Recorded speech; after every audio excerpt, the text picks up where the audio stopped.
Nearly 100 people who developed health problems or lost relatives as a result of rare side effects from the Oxford AstraZeneca COVID-19 vaccine say they've been let down by the government's vaccine damage payment scheme. Rachel Schreier is our health and disinformation reporter. So what is this scheme, Rachel? Is it quite an old one?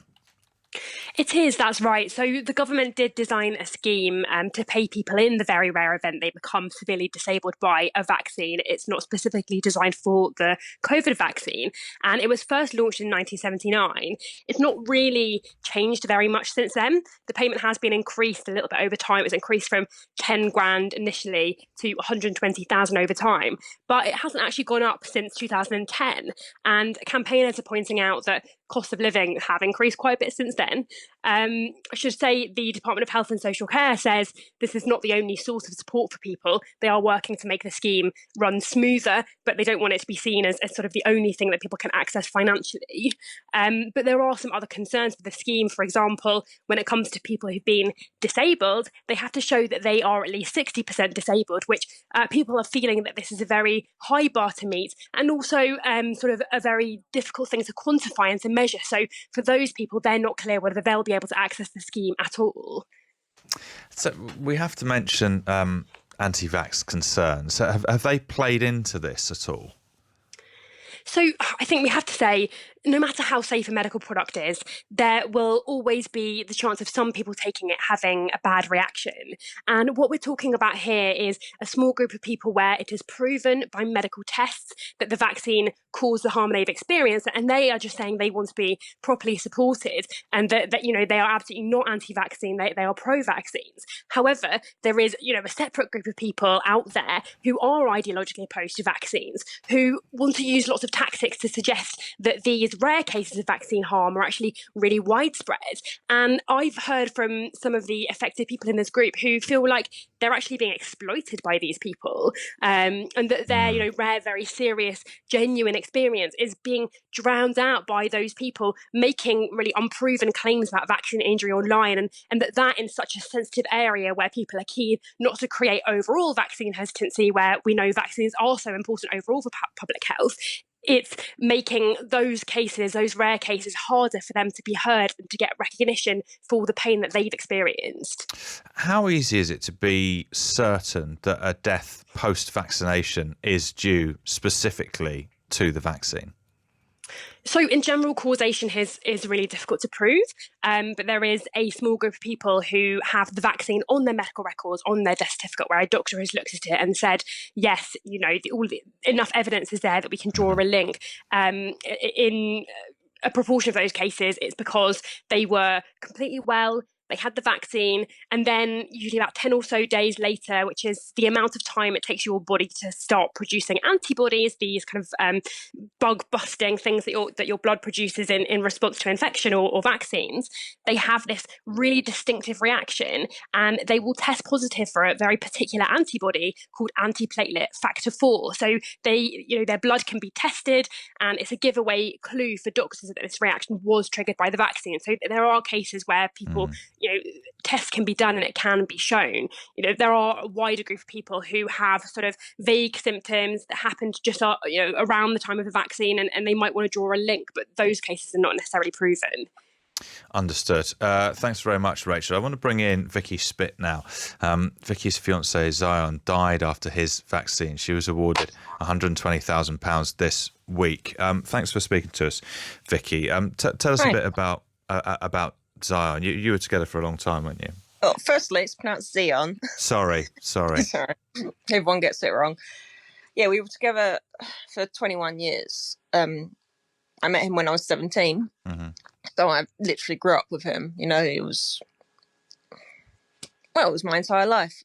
We were apart one night in that entire time. And, we formed a band. We toured around the UK and Europe.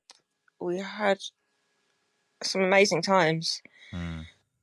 And just to have it just ripped away so suddenly it's very difficult to come to terms with.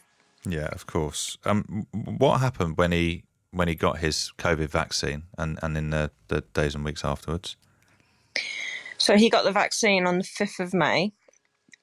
8 days later, he started developing a headache. That was on the Thursday. And he couldn't sleep at all Thursday night. Headache continued throughout Friday despite taking painkillers and drinking lots of water. He always drank loads of water anyway. On the Saturday, he was still in so much pain and his face was starting to look puffy, so I called an ambulance. And they came and they told us he was having a migraine. We did tell him he'd had the AstraZeneca vaccine 10 days ago, and it was completely dismissed as any contributing factor. We were told he's having a migraine despite the fact he'd never had a migraine in his life. And we did query that. We were told that if you were under a lot of stress, apparently you could spontaneously develop migraines. And to keep taking painkillers and hydrating. So that was on the Saturday. On the Monday, his speech started to slur. I called an ambulance again, and that was the last time I ever saw him alive, really. They rushed him to Carlisle Hospital. They did a scan. They saw a bleed on the brain. They took him to the RVI in Newcastle, and I couldn't go with him when he went off in the ambulance because of COVID regulations. I got to the RVI, and he was taken straight to surgery, and I got a phone call at 4:30 in the morning to tell me that they had to remove a large piece of his skull. His brain was massively swollen. She'd never seen anything like it, and she believed it was a result of the AstraZeneca vaccine. At that point, I was allowed to go to the hospital, and so was his family, who hadn't seen him for 18 months because of all the COVID regulations, I should add. And we just sat by his bed in the hope that it'd be some sort of miracle, but he never woke up. I'm so sorry, Becky. How soon afterwards was it established that it was the vaccine that had caused his death? It was established when he was taken to hospital. There was no doubt about it. There was no doubt. It was on the interim death certificate. And he had the D-dimer levels and the platelet count that Rachel was talking about. And there was no underlying health issues whatsoever. He was ridiculously healthy. Are you, I don't know how to phrase this, are you relieved to have this payout? Does it help at all? It's the first step to getting recognition. For over a year for me and a year and a half for others in the VIB UK group that I represent, or I'm a part of. As Rich said, 95 bereaved and injured families, all confirmed. For a year and a half, we've been trying to talk to anyone who'll listen, trying to talk to our MPs, trying to talk to media, and we have been ignored and belittled.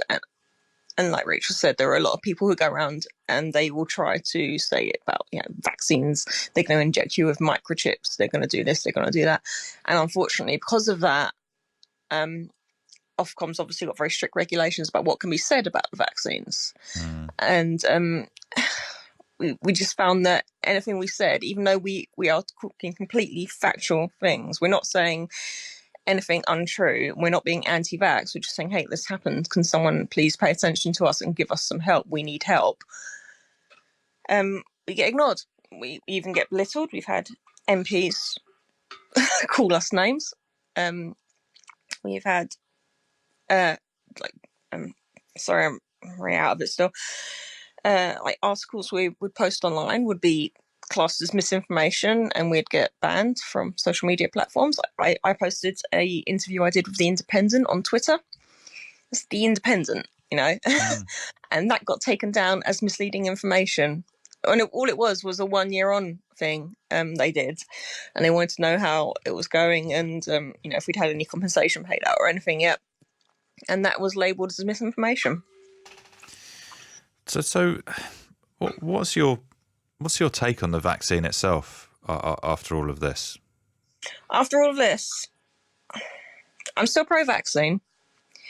But with regards to these vaccines, specifically the AstraZeneca vaccine, which, is worth noting they don't use in the UK anymore, I'm unimpressed with the pressure that was put on us to get it. And I'm also unimpressed with how we were told it was 100% safe and 100%